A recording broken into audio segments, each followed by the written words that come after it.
A programação do Uberlândia na Rota das Culturas de 2025 já começa logo após esse período de carnaval. Veja só. O projeto Uberlândia na Rota das Culturas, dirigido por Carlos Guimarães e Maíra Pelizer, traz uma ampla e brilhante programação cultural, colocando a cidade de Uberlândia na rota das grandes produções nacionais de teatro que estão em turnê pelo país. Tudo isso faz com que cada dia mais o projeto seja reconhecido em todo o Brasil. Abrindo a programação deste ano, o premiado musical inspirado no clássico Viva o Povo Brasileiro, do autor baiano João Ubaldo Ribeiro, chega à cidade em 3 apresentações nos dias 7, 8 e 9 de março. Além dos espetáculos, alguns artistas locais foram convidados para fazerem a abertura nas noites de apresentações. Ainda na proposta cultural, exposições fotográficas, apresentações gratuitas em espaços públicos, oficinas e debates. Dando continuidade ao assunto, nossa entrevista de hoje é sobre Uberlândia na Rota das Culturas em 2025. E para falarmos sobre o assunto, recebemos no estúdio Carlos Guimarães. Carlos, seja muito bem-vindo aqui no Informativo. Opa, agradeço o espaço, né? A TV UFO está sempre aí divulgando a nossa iniciativa, né? Com certeza. A gente que agradece. Para a gente iniciar esse bate-papo, eu queria que você contasse a história desse projeto, né, do Uberlândia na Rota das Culturas. Para quem ainda não conhece, às vezes já visitou, mas não conhece o projeto, né, do que se trata, né, qual que é o histórico dele, e grandes nomes já passaram por ele também, né? Nossa, muitos, muitos. E é engraçado, a história às vezes se perde na própria história, né? Porque vão se acumulando acontecimentos e tal. Bom, a gente está na área aí há 35 anos, né? Então eu posso dizer que os maiores nomes das artes cênicas, alguns da música também, já veio à cidade por nosso intermédio, né? Então, aí vamos destacar, por exemplo, Paulo Altran, Bibi Ferreira, Tônia Carreiro, Gal Costa, Leni Andrade, e aí vai, né? São mais de 300 nomes, né? Isso se perde um pouco no espaço da memória, né? No túnel do tempo, assim. E aí, a partir do surgimento do Teatro Municipal, né, 12 anos atrás, 12 ou 13, não sei, que isso começou a se intensificar, porque um problema grande, né, anteriormente era o espaço, né, nós tínhamos apenas 2 teatros um pouco menores, que era o Grande Otelo e o Rondon Pacheco, né. Hoje os 2 inativos, o Grande Otelo está prestes a voltar ativa, né? E então, em muitas ocasiões, para grandes espetáculos, a gente tinha que improvisar teatros, né? Criar estruturas. Mas a gente conseguia, né? Muita gente foi ao centro de convenções, por exemplo, e comentava isso: nossa, está parecendo um teatro, porque a gente fazia toda a caixa preta, fechava toda a estrutura, colocava arquibancada, botava poltronas numeradas, né? Isso tudo era muito trabalho, muito custo, muito patrocínio e muita dificuldade para fazer. Mas a partir do surgimento do Teatro Municipal, isso foi um divisor de águas na história da cultura em Uberlândia, né? A gente começou a ter um pouco mais de facilidade no que se refere à estrutura para poder trazer esses espetáculos, né? Carlos, agora falando de um balanço do ano passado, né? Qual balanço você faz e expectativas para esse ano? A gente já vai falar da programação, mas antes eu queria que você falasse desse ano anterior, né? Como que foi e quais desafios a gente ainda tem para esse ano, né? Quais aprendizados ali de 2024 você pode mencionar? Nossa, 2024 foi uma coisa incrível, porque assim, nós tivemos todo um cuidado na escolha dos espetáculos e fomos muito elogiados pela curadoria, porque acho que os espetáculos de maior destaque nos últimos anos, eles estavam aqui o ano passado. Assim como esse ano também nós teremos alguns. Mas assim, algumas pessoas disseram, poxa, eu sempre tive que viajar para ver os espetáculos que eu queria assistir. Agora eu vejo em Uberlândia, né? Isso é muito legal.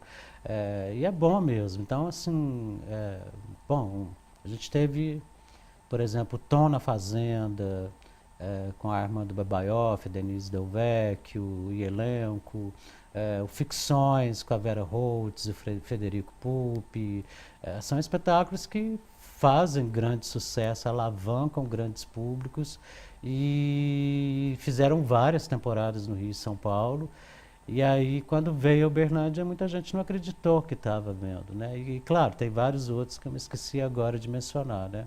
Mas foi uma programação realmente muito bem cuidada, e foi uma surpresa muito agradável, porque alguns espetáculos fizeram 2 sessões extras, outros fizeram uma só, outros não fizeram nenhuma, mas enchemos a casa, né? Isso demonstra que a recepção foi excelente, né? Foi, a gente alcançou com a programação toda, os espetáculos principais, as performances de abertura, as ações paralelas, a gente alcançou aí quase 50 mil pessoas em 2024. É muita gente, né? Com certeza. Principalmente no que se refere à cultura, né? A cultura é um produto difícil de ser consumido, né? Um amigo do Rio uma vez disse que a pessoa tem que ver o outdoor, ver o panfleto, ver o anúncio na TV, a cobertura jornalística, para depois decidir se vai. Não é como talvez um show ou outro produto que a pessoa vê o outdoor e já decide que vai, né? Pois é. Então, o trabalho, o produto cultural, você tem que fazer um trabalho de muita informação, muito detalhamento, muito convencimento para a pessoa decidir assistir, né? Então, esse não é um trabalho fácil.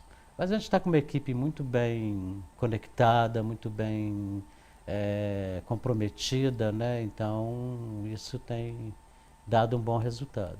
E diante desse sucesso de 2024, né, a expectativa para esse ano é grande. Então vamos falar agora, né, Carlos, da primeira programação já que vai acontecer logo nessa sexta-feira, né? Hoje mesmo, daqui a pouco, já está chegando uma parte da equipe, né? Amanhã de manhã chega o elenco, né? E aí são 4 dias, né, de imersão nesse universo teatral, né? E é um espetáculo realmente também que já fez temporadas no Rio, São Paulo, já viajou a algumas cidades e ele surgiu porque em 2024 a obra do João Baldo Ribeiro, Viva o Povo Brasileiro, ela completou 40 anos, né? E assim, é a maior obra dele, né?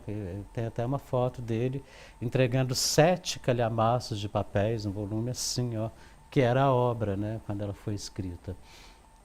E aí o trabalho que foi feito, essa adaptação teatral, ela tem assinaturas que são assim absolutamente fantásticas, né, criativas, com as músicas do Chico César, a direção do André Paes Leme, né, um elenco fantástico. Tem o Maurício Tizumba, que é um ícone da cultura mineira, né, que ganhou inclusive com esse espetáculo o prêmio Shell de melhor ator, né. É um prêmio muito cobiçado, muito disputado, né? Não é qualquer um que ganha não, mas é Maurício Tizumba, que ele já teve, o Maurício Tizumba, ele teve aqui em Uberlândia 20 anos atrás, com um musical que nós trouxemos na época no Teatro Rondon Pacheco, que era Grande Otelo e Eita Moleque Bamba, né? Que ele fazia existiam 3 grandes Otelos, né? Grande Otelos. O Tizumba era um deles, né? Foi incrível isso. Então, esse espetáculo a gente está abrindo em alto estilo, né? Em cena são mais de 20 pessoas, né? Nesse grupo nós temos, olha que bacana, nós temos 6 estudantes do curso de teatro da Universidade Federal de Uberlândia, né? Porque em toda a cidade eles fazem isso, eles selecionam 6 estudantes de teatro para fazer parte do coro, que eles chamam de coro das alminhas, porque a história é uma alma que percorre 400 anos de história, buscando a identidade, a sua própria identidade, a identidade do Brasil, né? Então, o espetáculo tem essa metáfora, né? Quem somos nós, de onde viemos, né? E é meio que um tributo à nossa ancestralidade. Isso é muito bonito, né? Muito poético, né? Com certeza, muito bacana, inclusive a gente conferindo imagens aqui, né, do musical. Musical Viva o Povo Brasileiro, Então, exibição sexta, sábado e domingo também, né? Sexta e sábado às 19 e domingo às 18. Excelente. Carlos, para a gente falar do restante da programação para esse ano também, eu sei que tem muita coisa, então tentando resumir, né? Basicamente, em abril, né, já vai ser retomado outro espetáculo também, né? Já tem programação aí para maio, junho, julho, agosto, setembro, até outubro, né? Até outubro. E sempre preocupado com a qualidade artística, né, a consistência da proposta e uma temática também bem bacana, né? Então, por exemplo, em abril, nós temos uma comédia que se chama Radoshka, uma comédia friamente calculada, com a Fabiana Carli e a Tânia Bondesan. E ela foca no etarismo e no mercado de trabalho, porque é a história de duas cuidadoras de idosos, né? Aí não vou dar spoiler, mas eu só garanto que as pessoas riem do começo ao fim, né? Em maio a gente já inverte, a gente vai para um thriller, um suspense, com Osmar Prado, Maurício Machado, e tem o Tadeu Matias, que é outra curiosidade também, o violoncelista, que a música é executada ao vivo, e que ele é de Uberlândia e mora em Uberlândia. Está há 2 anos viajando com esse espetáculo, né? Isso em maio. Em junho nós temos o Antônio Fagundes retornando a Uberlândia com a Cristiane Torlone. Inclusive, esse o pessoal está comentando bastante, né, Carlos? Mas Antônio Fagundes é um ícone das artes cênicas brasileiras, né? Um grande ator, uma pessoa muito bacana também. E está ao lado de uma versão feminina, né? Desse ícone das artes cênicas, que é a Cristiane Torlone, que é uma grande atriz também, e o Tiago Fragoso e a Alexandra Martins, né? É uma comédia também, né, de nós dois. Em julho nós temos um espetáculo incrível com outra atriz maravilhosa, que é a Andréa Beltrão, né? Ela interpreta uma advogada pernambucana, é uma história verídica, né? Que ela trabalhou em prol de muitas famílias brasileiras que tiveram entes, né, desaparecidos durante a ditadura militar, né? Então é uma peça bem forte, assim, com uma interpretação vigorosa da Andréa Beltrão, né? Em agosto nós temos As Crianças, né? Que a gente repete todos os anos, estão vindo pelo menos 2 peças do Rodrigo Portela, dirigida por esse grande diretor que mora em Barcelona, mas é brasileiro e trabalha com os grupos daqui, né? O Rodrigo Portela dirigiu As Crianças, que, como Tom na Fazenda do ano passado, é um fenômeno no teatro, é premiadíssimo, né? E trata também do etarismo, que são 3 físicos nucleares na faixa dos 70 anos, que eles estão num lugar que já foi paradisíaco, mas hoje é meio abandonado, porque teve um desastre nuclear ali perto. Ou seja, foca no etarismo e na questão ambiental. Depois de outubro, no início do mês, a gente tem A Baleia, com José de Abreu, Inês Viana e elenco, que foca em cima da gordofobia, da homofobia e do fanatismo religioso, né? Existe o filme, a versão do filme, com o qual o Brendan Fraser ganhou o Oscar, né? Mas é baseado nessa peça que o Zé de Abreu comprou os direitos autorais e vai estrear agora e depois vai viajar. Uberlândia é uma das cidades, talvez a primeira, né? E logo colado nele, o mês de setembro, que ele é comecinho de setembro, aí no dia 7 a gente abre o mês, atrações do mês inteiro, durante todo o mês, que é o primeiro festival de inclusão e acessibilidade do Triângulo Mineiro, que a gente vai trazer vários espetáculos, apresentações, instalações, performances, tudo feito com e para as pessoas com deficiência. Isso vai se levantar muito debates, muitas discussões, muitas reflexões sobre como é esse universo no Brasil e em Uberlândia e como a gente precisa se posicionar diante dele, né? Depois, em outubro, a gente está chamando de ícones mineiros, né, para encerrar a programação, ícones mineiros da cultura brasileira, que começa com o Grupo Galpão, sob a direção do Rodrigo Portela, ensaio sobre a cegueira, baseado na obra do José Saramago. né? E depois, fechando o mês, nós temos Grupo Corpo, Grupo Mineiro, principal grupo de dança do país, um dos melhores do mundo também, celebrando 50 anos de existência.